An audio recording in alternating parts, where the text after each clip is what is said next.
Hey guys, and welcome to this tutorial. Today we're going to be covering how to make a Moba type game, something like League of Legends or Dota 2 in Unity. So to begin with, we're just going to cover in this video navigation, player navigation, and using the NavMesh agent in Unity. So to start off, I created a very simple scene where I just have a ground and a player.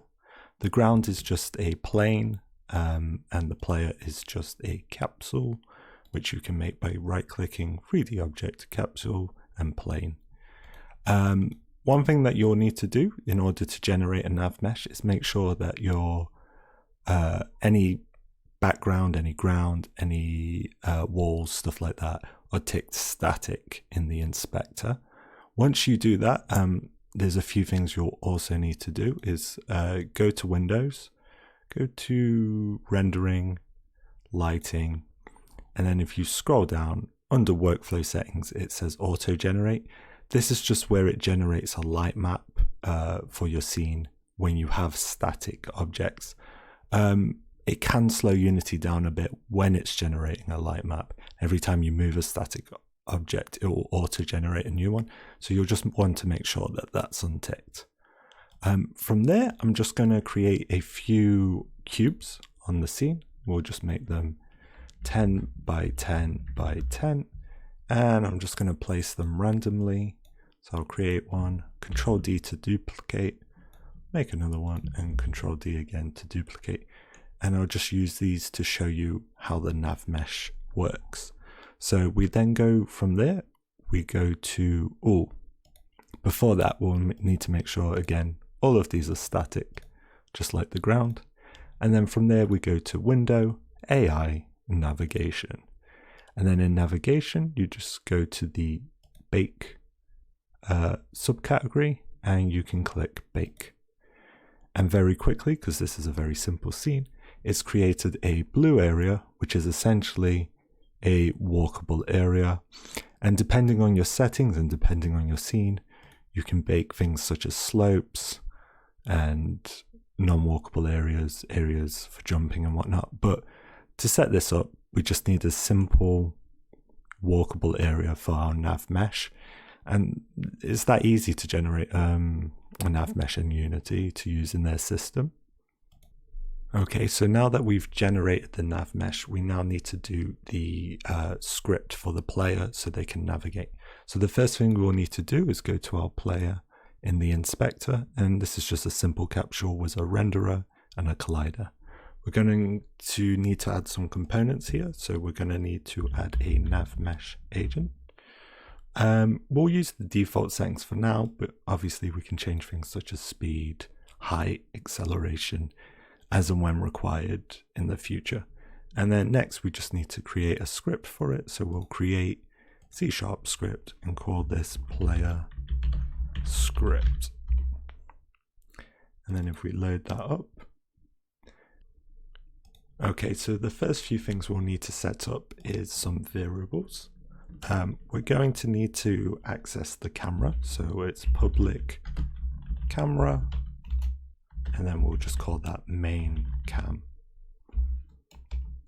We'll need a reference to the layer in which the ground is on. So we'll just have an integer, we'll call this layer.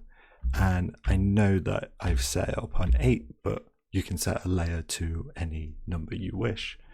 I'm going to set up a reference to a game object. And this is just going to be the click icon that we'll have when the character clicks, or when the player clicks on the ground. So we'll call that game object, and we'll call this move icon, I guess. And then we need the NavMesh agent, which is NavMesh agent, and we'll call it my NavMesh agent.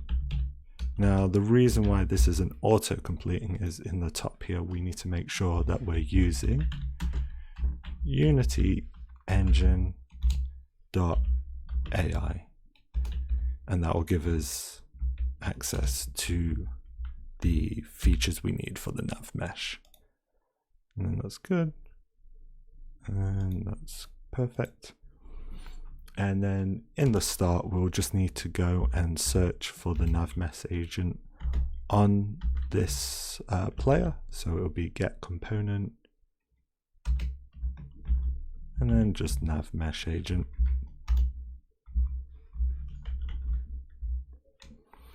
And we're doing this in the start function just because calling this every frame in the update function is very expensive. So we just need to make sure that we only run it once, and this is only run once when the script is started. So in the update function, we'll need to check when the player is trying to move. So we'll do that via a right click. So we'll just do if input dot get mouse button. And I think we just want get mouse button here, and we'll set it to 1, and that'll be a right click, I believe. And every time we right click, it will set to true for that frame, and then it can run whatever we run here.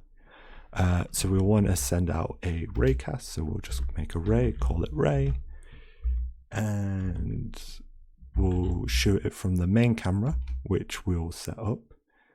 And we'll do screen point to ray, and then as the input, it will be input.mouse position. So that's just taking the mouse position relative to the camera and shooting a ray forward. And we're going to test if that hits the ground, and if it does, then the player can navigate to that area. And then from there, we'll just want to check if physics dot raycast, and then we'll take the ray we just generated out, raycast hit, and also call this hit. And then we'll just test if that hit dot collider.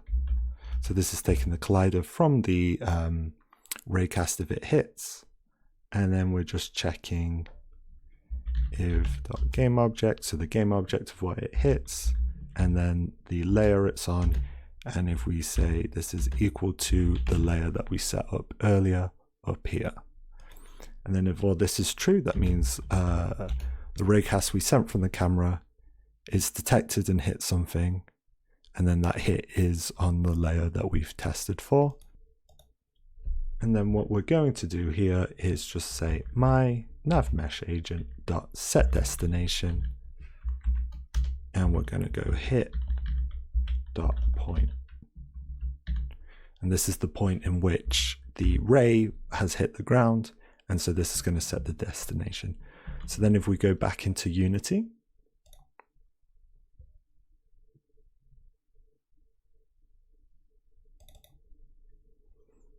and here back in Unity, if I just save and then play. Oh, 1 second, I need to go to the player, make sure I've assigned the player script. I also need to do a few things. I need to assign the camera. I haven't assigned a move icon yet, but we haven't coded that part, that's fine. Another thing we need to make sure is the player is not static, and that the ground I need to set to layer 8, which is the variable I used. But if we go back here, we can use any layer, but it just so happens I've decided to use 8. And if we click play, we can see now wherever I right click, the player is going to move to. And because if I try and right click on these cubes, they're not the ground because they're not on the ground layer. So they're not going to allow me to move on to them. They're going to just be a static wall that the player will move around. And if we turn gizmos on, well, I guess we can't see it in here, but yeah, essentially none of this is walkable, any of these sides. Potentially you could walk on top of these cubes because the NavMesh did generate there, but because there's no way to get up to them, so it can't. So what we'll also need to do is set a move icon so the player can see where they're clicking. So we'll just go back to the script and set that up. Okay, so what I want to do here is I'm going to set up a vector free. I'm going to call it offset, and I'm just going to create a new vector free, and I'm going to say the hit point dot x, the hit point dot y plus 0.1f, and then do hit dot point dot z. And essentially all this offset is it's taking the point where the ray hits the ground, offsetting it by 0.1 in the y direction, moving it upwards, so we can create a small icon on screen just to indicate where the player is moving to. And I want to instantiate the move icon. We're going to want it to be in the offset location that we just set, and we'll just do quaternion.identity. One thing we need to do here as well is this is testing whenever we right click, or whenever the right mouse button is down every frame. However, what we want to do is only show the icon on the actual frame that the player is actually right clicking on, so the singular frame rather than every frame. So to do that, we just need to also put in input dot get mouse button. Instead of get mouse button, we get mouse button down. Same as before, it's 1 for right click, and we'll just create some curly brackets, and we'll just move this into there. So if we cut and paste, and what that'll do is just save us from generating lots of move icons on the screen at the same time. So if we go back into Unity, if I just go into the folder with the move icon, click on the player, and then assign it, what that's going to do is set the move icon for us. So I'll just go back into play. And now every time we click, you see a small move icon. I just generated, a small plane that's animated with a few circles that contract, and then over a couple of seconds, the icon gets destroyed. Because if you see, we click a load, and then they just get destroyed over time in the hierarchy.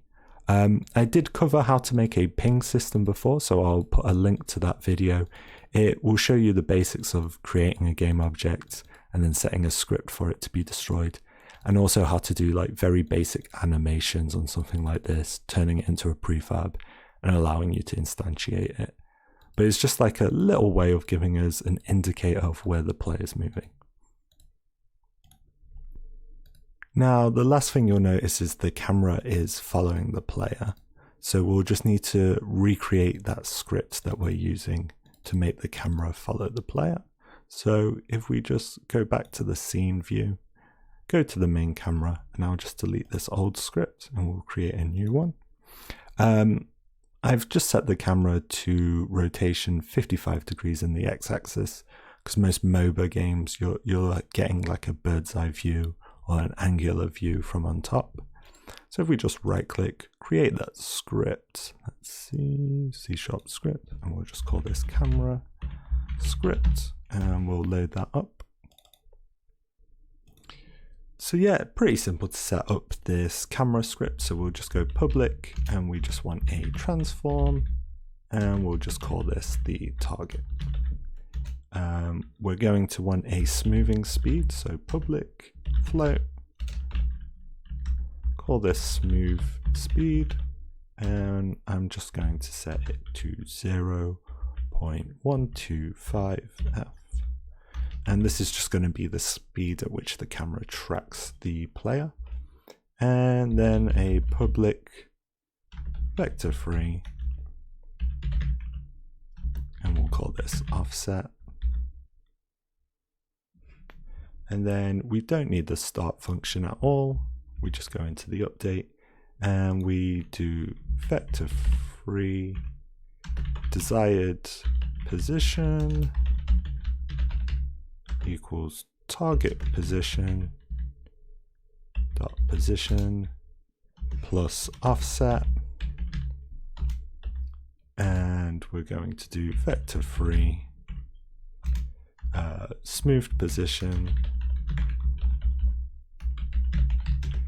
equal to, oh, I misspelled that, so smoothed position, and this will just be a vector free dot lerp. And what lerp is a linear interpolation, I believe, and what that will do is take you from one position, so the camera's position, which is transform dot position, and then to the desired position, and we're doing that at the smooth speed that we set up earlier. And then transform dot position equals this smoothed position that we've created. And there you have it. We've got the camera script all set up. Now if we go back into the scene, if we go to the main camera, put the camera script there and expand it, or we might need to just re-import that.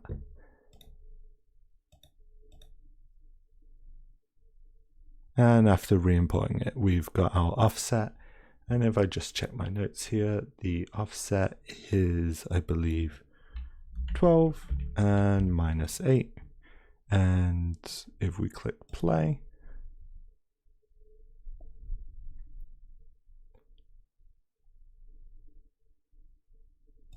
oh, it's thrown an error there because we haven't put in the player as the transform we're following. If we click play again, that should move the camera to the player. So now we've got a tracking of the player from the camera. We've set up our NavMesh and we're able to navigate as a player around that NavMesh.